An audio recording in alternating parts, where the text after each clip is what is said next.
Hi, I'm John Terry, and these are my top 5 Chelsea moments. Number 5 for me would have to be signing as a 14-year-old. Really important day in my life, a day I'll never forget. Signed on the pitch against Liverpool many years ago now. At the time I had a lot of clubs kind of in for me, Man United, West Ham, Arsenal, and it was a kind of big decision for a young boy. But as soon as I arrived at Chelsea, I knew it's exactly where I wanted to be and spend my career. So for me, it was an easy decision, but still very big for a 14-year-old to take on. And as I said, a day, even to this day now, that I'll always treasure and remember.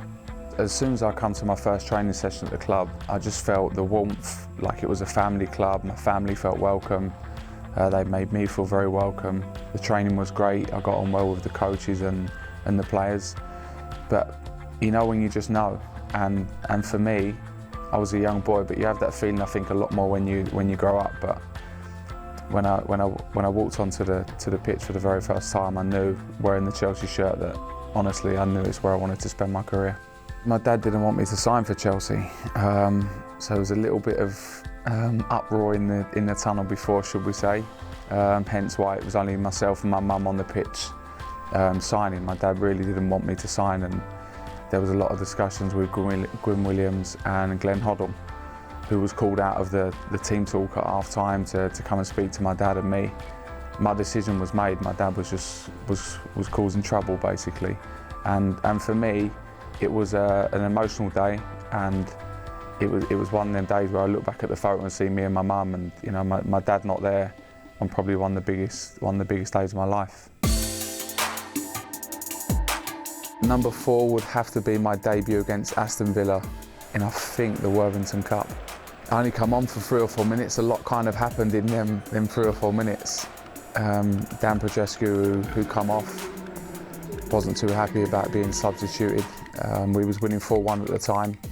He didn't shake my hand as I went onto the pitch, and as everyone knows, myself and Dan had a bit of training ground history.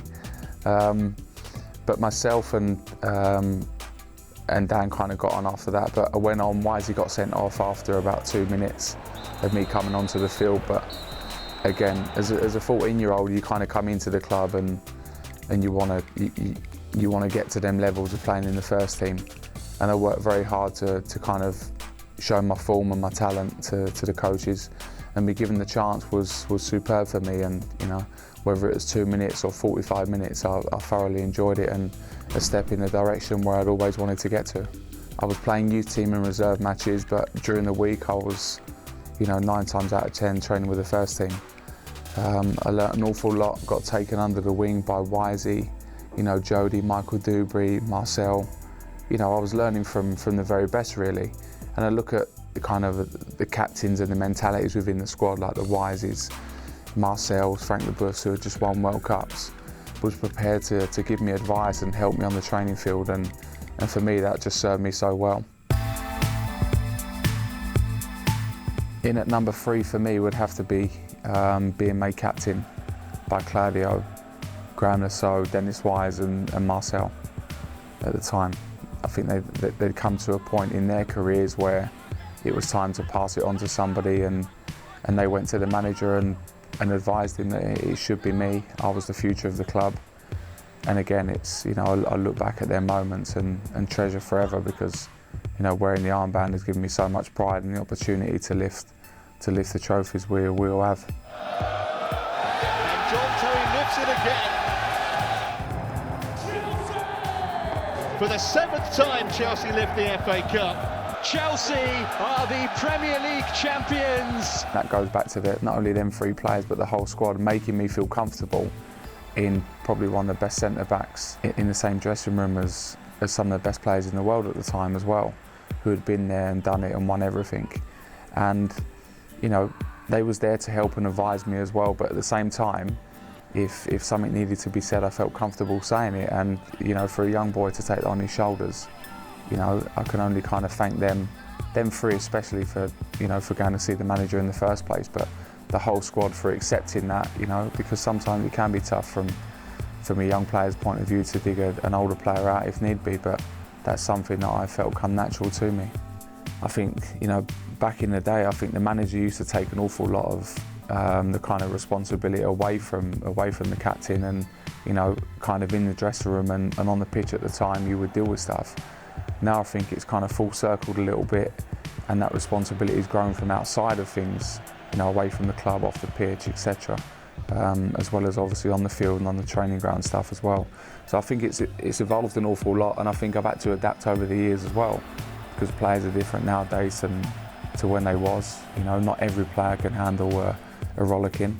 Some players need an arm around their shoulder, and as a captain, I think you need to know which players makes them tick.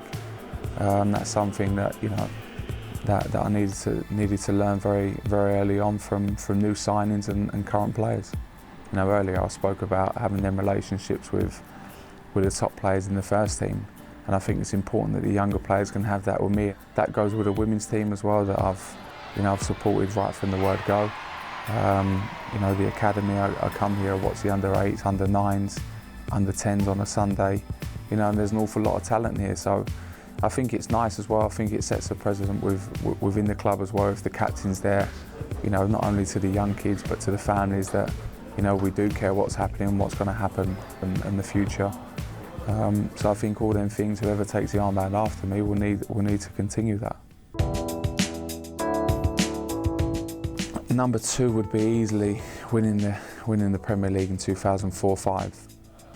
Unbelievable achievement, and obviously so long since the club had won the league. So easily by far the best memories from a Premier League point of view. Delicious ball in, 2-0, terrific header from the captain. Drogba in the middle, must be it is. Quasi trying one from distance, it swerved, and Peter Cech did exceptionally well. Here is Lampard. Oh yes! Great finish. Wonderful strike. Drogba, wonderfully worked. And could this be the breakthrough for Robert? He's gone all the way, he still put it in. Thiago, worth a dig. What a goal that is! Terry, justice has been done. The way we dominated, the way we played, some of the football and the goals we scored, the togetherness within the group as well. The celebrations after we won it at Bolton was unbelievable. Even to this day, I can still see Lamps popping his head out the bus at the stadium, and Didier singing, roaming in the dressing room and on the pitch after. It was just something that we'd all work towards, and to get it when the club made a big statement signing the new manager, obviously Mourinho, when he first come here, made an immediate impact within the squad and individually as well, and made us feel $1 million. And I think we took that on the field as well. We had some big characters, and for me, my fondest memories from a Premier League point of view. Chelsea off on the charge here on the counter-attack with Johnson in the middle. It's Arjen Robben, who went for goal and scores. It went right through Friedel. I look at the Blackburn one away. I know it's kind of when we took our shirts off, the manager sent us to the fans. That's the way we felt. He made us feel like we was never going to be beat. And what did we get beat once that year? Which was the 5th game, I think, against Man City away 1-0. But other than that, I've never kind of been in a dressing room where you go into games knowing that you're going to win football matches.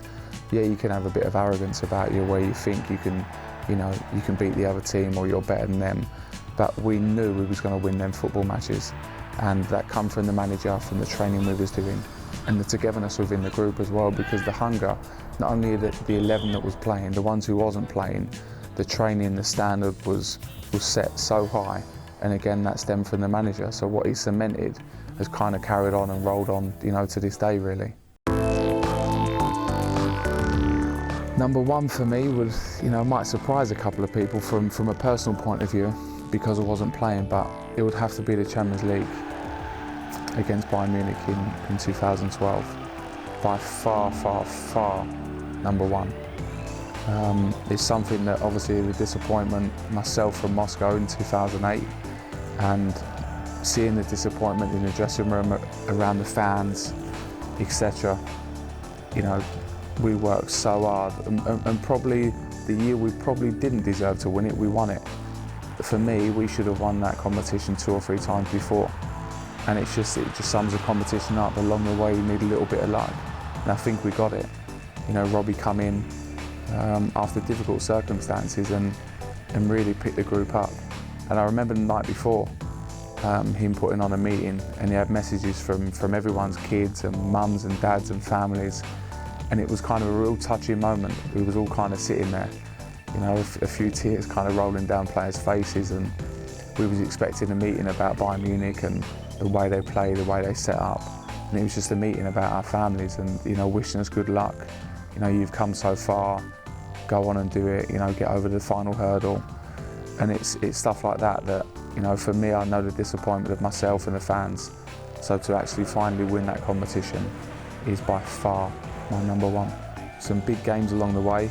You know, you look at the Napoli one when, you know, I was injured for the game and had an operation pretty much straight, I think the day after that game, which was always going to make me touch and go for the return leg. But I think everybody had wrote us off realistically, and I managed to get fit for that. Myself, Lance, Didier and Branner scoring the goals as well. Just one of them incredible nights, along with many other in the Champions League that kind of stick in my memory from the big running. But when you look at the players that kind of stood up that night and played, was the core of the team. And you know, I think everyone was excellent to kind of get us back on track. And then obviously the Barcelona game when the players, I still don't know to this day how they've turned it around and come back in after obviously me being sent off and leaving them a man short. Great goal by Rami. Nando goes up the other end and scores in the last minute.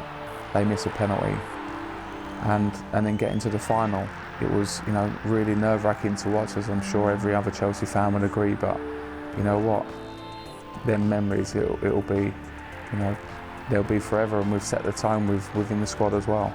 You know, not just for this generation, but the generations, you know, after myself, after the kids that are in the academy. That's the target, and that's the aspirations they've got to have to go and win the Champions League again for this football club.